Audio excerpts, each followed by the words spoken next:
అన్ని నగలకు తరుగులో 1% తక్కువ. అంతేకాదు మీ పాత నగలకు 150 రూపాయలు గ్రాముకు ఎక్కువ ఇస్తాము. ఇండోనేషియాలో భారీ భూకంపం అలాగే సునామీ రావడం జరిగింది. సో అక్కడే స్పాట్ లో వేల మంది వరకు అయితే ఉన్నారు. మరి ఇప్పటి వరకు ప్రాణ నష్టం కావచ్చు, ఆస్తి నష్టం కావచ్చు, ఎంతవరకు వచ్చింది, అసలు ఈ భూకంపం గురించి ఒకసారి తెలుసుకునే ప్రయత్నం చేద్దాం. ప్రజెంట్ మనతో పాటు దాము బాలాజీ గారు సీనియర్ జర్నలిస్ట్ ఉన్నారు. వారిని అడిగి తెలుసుకుందాం. నమస్కారం సార్. మొన్నే ఒక చోట భూకంపం వచ్చింది, దాని గురించి మాట్లాడుకున్నాం. మళ్ళీ ఇప్పుడు ఇండోనేషియాలో ఇలా భూకంపం, సునామీ ఒకేసారి వచ్చాయని చెప్తున్నారు.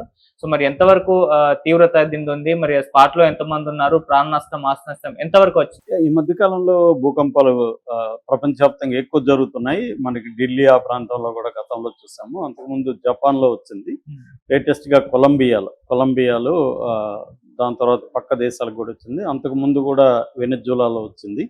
సో వేల మంది అయితే ఇప్పుడు భూకంపాల్లో చనిపోతున్నారు. ఇప్పుడు లేటెస్ట్ గా ఇండోనేషియా అనగానే మనకు కూడా భయం అవుతుంది. ఎందుకంటే గతంలో 2004లో ఇండోనేషియాలో సుమత్రా దీవిలో సునామీ అనేది మనం కూడా మర్చిపోం. మనకు కూడా ఇటు బంగాళాఖాతం కావచ్చు, అంటే ఇటు తమిళనాడులో పెద్ద నష్టం జరిగింది, అలాగే మనకి వైజాగ్లో కూడా పెద్ద నష్టం జరిగింది.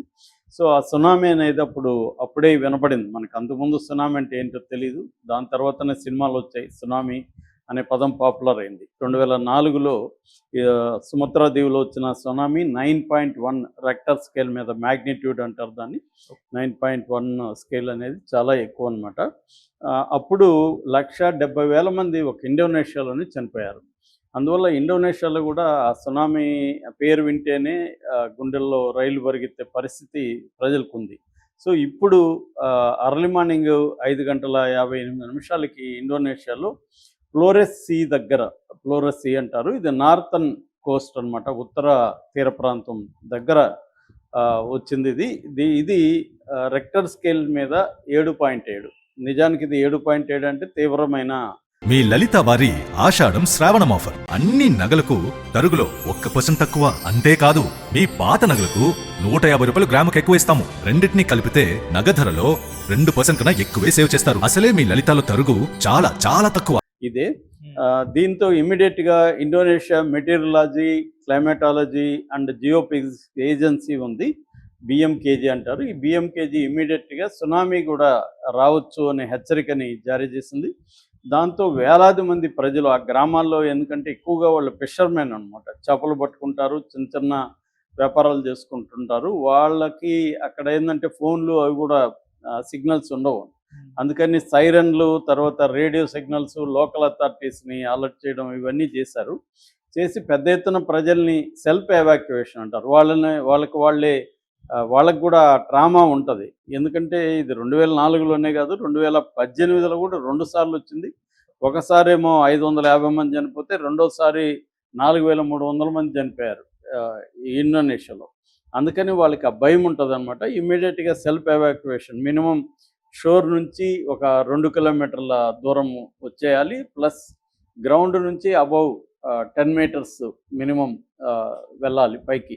సో ఇది జారీ చేశారు. అందువల్ల వేలాది మంది ప్రజలు బయటకు వచ్చేస్తున్నారు. ఇది షాలో అర్త్క్వేక్ అని చెప్తున్నారు. అంటే మొన్న వచ్చిందేమో 100 కిలోమీటర్ల లోపల వచ్చింది. అది తీవ్రత ఎక్కువ ఉంటుంది కొలంబియాలో. ఇక్కడేమో జస్ట్ 10 కిలోమీటర్ల డెప్త్ మాత్రం ఉందని వాళ్ళ ఇందాక చెప్పిన బిఎంకేజీ సంస్థ చెప్తుంది. అయితే ఎంతమంది చనిపోయారు అనే దానికి ఇప్పుడు సరిగ్గా ఎవరు లెక్కలు చెప్పట్లేదు. Indonesia national disaster management agency మాత్రం 10ల సంఖ్యలో చనిపోయారు, ఎక్కువ గాయపడ్డారు అనేది చెప్తున్నారు. ఎందుకంటే అలర్ట్ అనేది త్వరగా చేయగలిగాం మేము అనేది చెప్తున్నారు. కానీ వీడియోస్ చూస్తుంటే బిల్డింగ్స్ అన్నీ సినిమాలో కూల్చేస్తారు కదా, అలాగా కూలిపోతున్నాయి మొత్తం. ఆ బిల్డింగ్స్లో ఉన్నవాళ్ళు బతుకుతారా అనేది మనకి అనిపిస్తుంది. ఎందుకంటే అవి సడన్గా కూలిపోతుంది. 5:50 కంటే ఎక్కువ మంది ఇళ్లలో ఉంటారు. సో ఆ టైంలో అలా కూలిపోయినప్పుడు చాలామంది చనిపోతారు. ఒక హాస్పిటల్ అక్కడ లూక్స్ లోటార్ హాస్పిటల్ అని ఉంది. హాస్పిటల్ మొత్తం దద్దరిల్లిపోయింది. పేషెంట్లంతా బెడ్ మీద నుంచి దిగి పరుగులెత్తాల్సిన పరిస్థితి, కొంతమంది లేవలేని పరిస్థితి. అలాంటి వాళ్ళంతా మళ్ళీ గాయపడ్డారు. సో ఆ విజువల్స్ అంతా కూడా ఇప్పుడు మనకి ఇన్స్టాలో, వీటిలో, ఎక్స్లో విపరీతంగా వైరల్ అవుతున్నాయి. చాలామంది తీసి పెట్టేస్తున్నారు. అయితే అమెరికాకు సంబంధించిన మామూలుగా జనరల్గా మనకి అమెరికాలో ఈ వెదర్ రిపోర్ట్లు చాలా అక్యురేట్గా ఉంటాయి. ప్రపంచంలో ఎక్కడ జరిగినా యుఎస్ జియోలాజికల్ సర్వే వాళ్ళు దీన్ని చెప్తూ ఉంటారు. వాళ్ళు ఏం చెప్తున్నారంటే 15 లక్షల మంది ఇప్పుడు ఈ సునామీ అండ్ అర్త్క్వేక్ వల్ల, సునామీ అంటే ఇంకా రాలేదు కానీ ప్రధానంగా అర్త్క్వేక్, సునామీ కూడా వచ్చే అవకాశాలు ఉందని చెప్తున్నారు. దీనివల్ల 15 లక్షల మంది ఇండోనేషియాలో అఫెక్ట్ అవ్వబోతున్నారనేది అమెరికన్ సర్వే, జియోలాజికల్ సర్వే చెప్తుంది. అందులో సివియర్గా 56,000 మంది సివియర్ జోన్స్ ఉన్నాయి. అంటే మనం చెప్పుకున్న టెక్టానిక్ ప్లేట్ల ఢీకొనడం కానీ, with in the single tectonic ప్లేట్లో వచ్చే మార్పుల వల్ల కానీ ఈ భూకంపాలు వస్తుంటాయి. అయితే సముద్రం లోపల భూకంపాలు, ల్యాండ్ ఉంటుంది, అక్కడ భూకంపంలో సునామీ కూడా పెద్ద ఎత్తున రావడం అనేది జరుగుతుంది. సో అలాగా దాదాపు సీరియస్ జోన్లో ఉన్న వాళ్ళే 56,000 మంది ఉన్నారనేది అమెరికన్ జియోలాజికల్ సర్వే చెప్తుంది. అయితే మామూలుగా మనకి జపాన్లో మాత్రమే చాలా ఈ భూకంపాలని తట్టుకునే విధంగా ఇళ్ల నిర్మాణము వాళ్ళు స్ట్రిక్ట్గా ఫాలో అవుతారు. తర్వాత గవర్నమెంట్ ఏజెన్సీలు కూడా చాలా స్ట్రిక్ట్గా పనిచేస్తుంటాయి. కానీ ఇండోనేషియాలోకి వచ్చేసరికి ఆ మెకానిజం లేదు. అంటే సీస్మిక్ రెసిస్టెన్స్ బిల్డింగ్ అంటారు.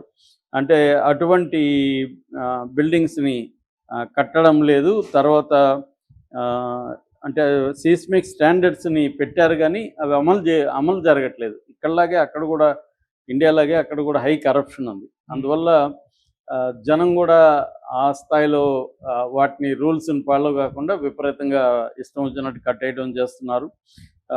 తర్వాత హై గ్రౌండ్లో కట్టమంటారు, లో గ్రౌండ్ వద్దని, అవాయిడ్ చేయమని. కానీ ప్రజలు ఏంటంటే వాళ్ళ జీవనాధారం అంతా సముద్రం దగ్గర ఉంటుంది కాబట్టి, చేపలు పట్టుకోవాలి కాబట్టి దానికి దగ్గరలో కట్టేస్తున్నారు అన్నమాట. సో అందువల్ల కూడా షాలో అండర్ వాటర్లో వచ్చే ఈ నీళ్ళు, అంటే లోతు తక్కువగా ఉన్న చోట వచ్చే భూకంపాల వల్ల సునామీ అనేది వస్తుంది. దాన్ని తట్టుకోవడానికి అనుకూలంగా ఇళ్ళు కానీ, ప్రజల జీవన విధానం కానీ లేదు అనేది ప్రధానంగా. తర్వాత విపరీతమైన పేదరికం కూడా ఈ ఏరియాలో మనకి బలంగా కనిపిస్తుంది. అందుకని చాలామందికి అసలు దీని మీద అండర్స్టాండింగ్ లేదు. ఉన్నా కూడా వాడు బతుకు తెరువు దాని మీద ఉంటుంది, ఆల్టర్నేటివ్ బతుకు తెరువు దూరంగా పోతే లేదు. అందుకని వాళ్ళు అక్కడే కోస్టల్ ఏరియాలోనే ఎక్కువ మంది ఉంటున్నారు. మరోవైపు ఇందాక చెప్పినట్టుగా సిగ్నల్స్, ఫోన్లు లేకపోవడం వల్ల వీళ్ళు గవర్నమెంట్ చేసే అలర్ట్ అనేది వాళ్ళు చేరడానికి చాలా టైం పడుతుంది. అక్కడ కనెక్టివిటీ కూడా అంత గొప్పగా లేదనమాట. సో ఈ కారణాల వల్ల, అంటే ప్రిపేర్డ్నెస్ లేదు, అకౌంటబిలిటీ లేదు, తర్వాత స్ట్రక్చరల్ బలహీనతలు ఉన్నాయి. దీనివల్ల ఎక్కువగా నష్టం ఇండోనేషియాలో జరుగుతుందనేది అక్కడ విశ్లేషకులు మనకి చెప్తున్నారనమాట. సో బేసిక్గా ఏంటంటే వీటిని అవాయిడ్ చేయడం అనేది కష్టం. ఒకటి, ముందుగానే పసిగట్టే వ్యవస్థల్ని మరింత టెక్నాలజికల్గా డెవలప్ చేయాలి. చాలామందికి ఉన్న డౌట్ ఏమంటే ఇవాళ ఎంత వచ్చింది, అన్నీ వచ్చింది, ఒక భూకంపం రేపు మార్నింగ్ వస్తుందనగా కొన్ని గంటల ముందు చెప్పినా జనం బయటికి వెళ్ళి ఎక్కడో చోట ఉంటారు కదా, ఇంత ప్రాణ నష్టం జరగదు కదా అని చాలామంది చెప్తున్నారు. అది నిజమే, కానీ అటువంటి అక్యురేట్గా చెప్పే వ్యవహారాలు అయితే లేవు. అందుకనే మనకి ఎక్కువగా చనిపోయేది ఏంటంటే ఈ డెబ్రీ కింద, బిల్డింగ్లు కూలిపోతాయి కదా, ఆ డెబ్రీ కింద చనిపోతారు ఎక్కువగా. మిడ్ నైట్స్, అర్లీ మార్నింగ్స్ భూకంపాలు మనకి ఎక్కువగా రావడం చూస్తుంటాం. సో ఇండోనేషియాలో నేను ఇప్పుడు చెప్పిన కారణాల వల్ల ఎక్కువగా ప్రాణ నష్టం జరుగుతుందన్నమాట. సో జపాన్లో ప్రాణ నష్టం ఎక్కువ జరగదు, ఎందుకంటే వాళ్ళు ప్రిపేర్డ్నెస్ అనేది చాలా బలంగా బాగుంటుంది, స్ట్రాంగ్గా. సో ఈ దేశాల్లో, ఈవెన్ లాటిన్ అమెరికాలో కూడా సేమ్ కరప్షన్, అక్కడ గ్యాంగ్స్ ఇవన్నీ ఉండడం వల్ల భూకంపాలను తట్టుకునే విధంగా ఇళ్ల నిర్మాణం కానీ, ప్రజల్ని అప్రమత్తం చేసే వ్యవస్థల యాక్టివ్గా పనిచేయడం కానీ, ఇవన్నీ ప్రాబ్లమ్స్ వల్లనే ఎక్కువగా ప్రాణ నష్టం జరుగుతుంది. ఇప్పుడైతే వేలాది మందిని రక్షించే కార్యక్రమం డిజాస్టర్ మేనేజ్మెంట్ ఏజెన్సీలు అవన్నీ వెళ్ళాయి. బట్ ఎంతమంది చనిపోయారు ఇప్పటికీ అనేది ఇంకా ఇది ఎవాల్వింగ్ న్యూస్ కాబట్టి ఇంకా కంప్లీట్ డేటా అయితే రాలేదు. వేల మంది మాత్రం అక్కడ చిక్కున్నారని ఆ వీడియోలు చూస్తే కూడా ఎక్కువ ట్రావెలర్స్ ఉన్నారు. ఇండోనేషియాలో మనకి ఎక్కువ ట్రావెలర్స్ కనబడుతుంటారు. వాళ్ళంతా పరుగులు ఎత్తున్నారు, ఆహాకారాలు కనబడుతున్నాయి, పిల్లల్ని వాళ్ళు ఎత్తుకొని. సో ఒక భయానకమైన పరిస్థితి అక్కడ ఉంది. ఇది నెక్స్ట్ ఎలా డెవలప్ అవుతుంది, సునామీ కూడా వచ్చే అవకాశం ఉందా అనేది మనం ఈరోజు రేపట్లో మనకి క్లారిటీ వస్తుంది. Okay sir, thank you so much.